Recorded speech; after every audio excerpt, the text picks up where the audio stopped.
The best way to control melanated people is keeping them poor and disenfranchised, and this is what has happened to black people in America.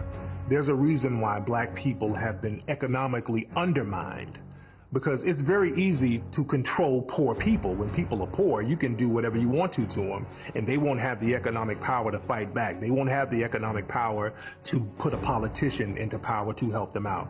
They won't have the economic base to really take care of their basic needs, so then you can control them any way you want to. When you live in a poor neighborhood, you're living in an area where you have to have poor schools. When you have poor schools, you have poor teachers. When you have poor teachers, you get a poor education. And when you get a poor education, you are destined to be a poor man and a poor woman the rest of your life. Poor education, you can only work on a poor-paying job. And that poor-paying job enables you to live again in a poor neighborhood.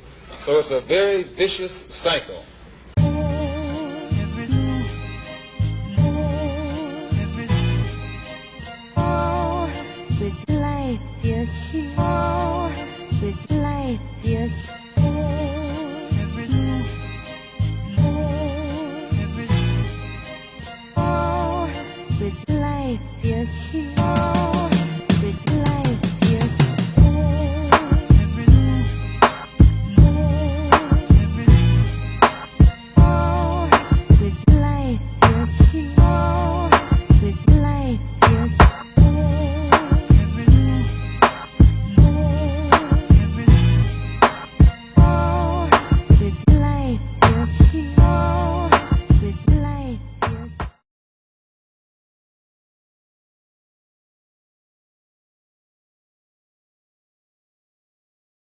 Understand the nature of race, which is economics. If you build the first floor, it's economic. Build your businesses and your industries. Control business and industry, and put that pulls in your money, and hold that money, and practice group economics with it. Arab and Asian money bounces 12 to 13 times what it leaves. Jewish money bounces 18 times. Black folk got to learn how to practice group economics.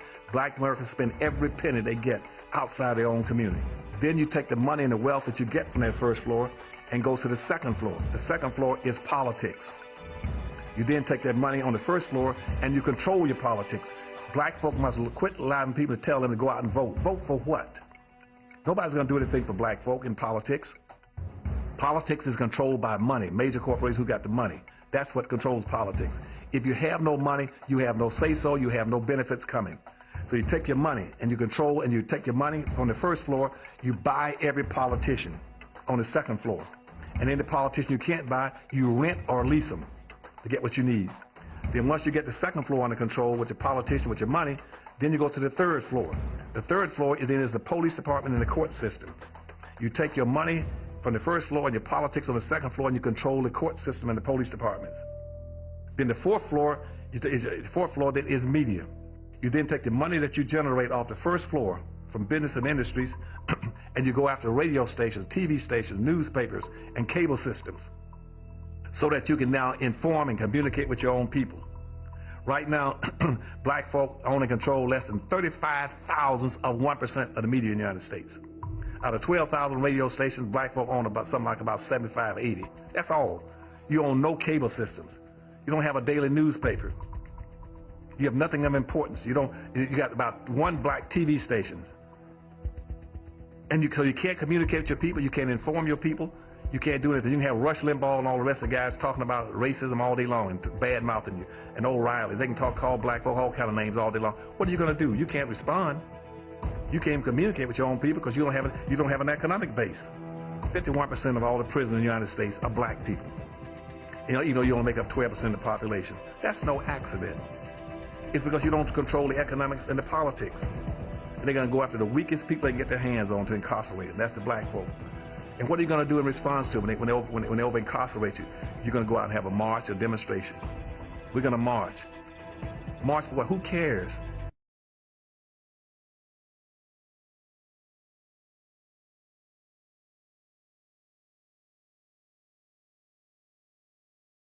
There's a direct relationship between having the businesses and being in prison. Go see how many Asians you can find in American prisons. They ain't going to be in there. But 51% of your prisoners will be black because blacks don't have any businesses and industries. There's a direct link. Blacks won't practice group economics. Blacks won't practice group politics. If you don't practice, you're setting yourself up. I told that 5-story building, you're setting yourself to get wiped out.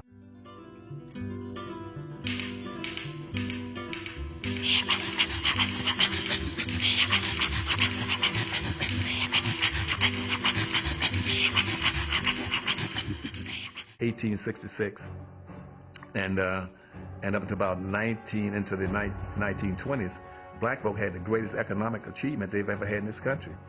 Even though it didn't occur under integration, it occurred under segregation. Those black folk had managed to acquire over 20 million acres of land, according to the United States Census in 1920. 20 million acres of land.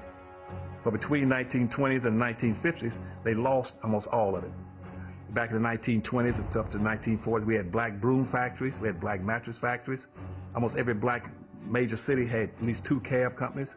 We had black bus companies. We had black shipyard up here in Baltimore. When I say black bus lines, I'm not talking about just having 3 or 4 buses. We had over 500 buses, and this is in Winston-Salem, North Carolina. And our bus company didn't just service just the black neighborhoods. It serviced the blacks and the white neighborhoods. We had 2 black cab companies. We had the Harris Cab Companies and the Campbell City Cab Companies. But they used to have their own restaurants. They had the best nightclubs in the country. The blacks had 2 baseball leagues. Each baseball league had 8 teams. We had over 500 of the best baseball players in the world. But what did they do? They wanted to integrate. So as soon as they put Jackie Robinson on the Brooklyn Dodgers, black folks said, we'll give up all of our black baseball leagues, black teams, and all our black players, and we can just get one black boy to play on a white team. So black folks stripped themselves of all their resources. They stripped themselves of their unity. They stripped themselves of the role models when all blacks used to live together. Then they had their own role models. All the doctors and lawyers and teachers with the black lived all together. You had a sense of community. You knew each other. You trusted each other. You worked with each other. You participated with each other. You learned how to buy from each other, to sell each other, to support each other, to care about each other, to love each other. When black folk up into integration, blacks never locked their homes. Black folk on an aggregated national disposable basis of collected income, they might be the 9th richest nation on earth.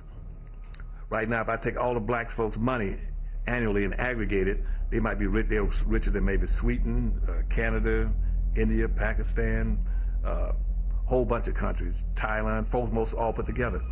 But the difference is, what I keep trying to tell blacks, it doesn't make any difference because it's not aggregated. You aggregate something, you strengthen exponentially the power of it by multiplying factor, by putting them together and then piling it up, making it stronger. But unfortunately, we are the only people that don't want that to occur. Because you know why? Because traditionally, whites saw black folk aggregate as being a negative, and we see everything through the eyes of whites. Typically, anytime anything that exceeds more than 6% of something that's black, the whites are in charge of it, and you get more than 6%, that sets off alarm in the white society. If I move into a neighborhood and I'm the only black, whites will accept the one black or the 2 blacks. But the minute you start getting up further than that, they go on alert. So by the time you hit 6, you know what happened then? They started putting their houses up for sale. If I go in an organization, I got 1 black in that organization, and it's all white organization, they'll accept the 1 black or 2 blacks. But the more blacks you come in trying to integrate, that becomes a threat to the dominant society. And they'll either move out of that organization, move out of that neighborhood, or even go to school and take their kids out of school. And where are they going to move? They're not going to move to a more integrated society. They're going to move back with their own people. When a white person takes his kid out of a school, out of an integrated school, he's not going to go and try to find another integrated school. He's going to take his kid to a segregated academy, a charter school, or an all-white suburb.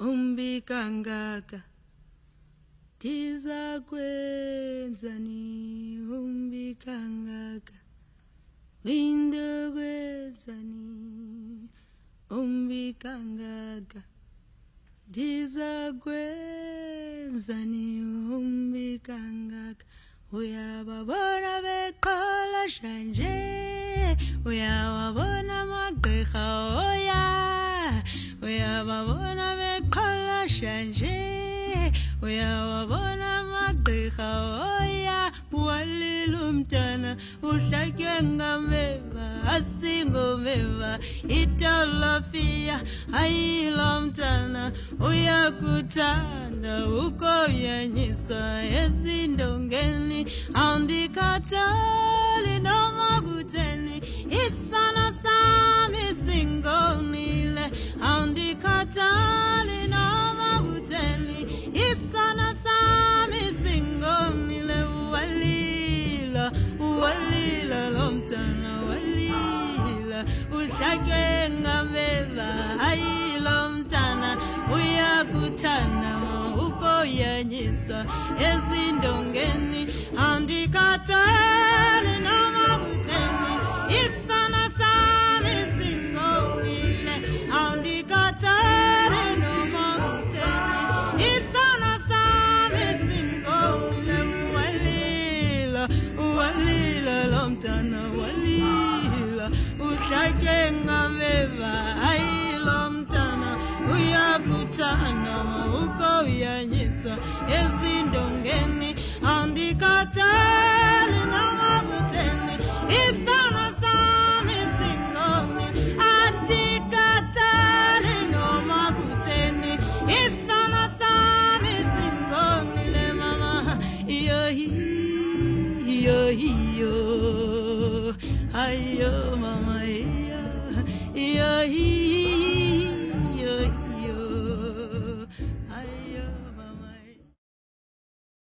Once you build those things, learn how to start practicing group economics. Group economics means that every nickel, every dollar, penny comes in your hands, make sure it revolves around and goes to other black folks' hands at least 8 to 12 times before it leaves. That means if you've got a black community, a dollar comes in, you go down to the black grocery store and buy your black groceries. The black grocery store owner, he goes over to the black barber and gets his hair cut from a black barber. The black barber then goes down and buys his car from a black automobile dealership. The black automobile dealership then goes ride in a black cab. And you understand what I'm saying? We're supposed to be controlling like black hair. We're the only people got a certain texture of hair, thickness in hair. It calls curly or kinky, whatever you want to call it. Why is it the Koreans are controlling black hair care? At 85 cents out of every dollar goes to Asians and Koreans. Why are Koreans and Chinese controlling black hair care and black hair care products? Because you're not practicing group economics. If I go to a Chinese place and I ask them to buy something from black folk, they won't do it.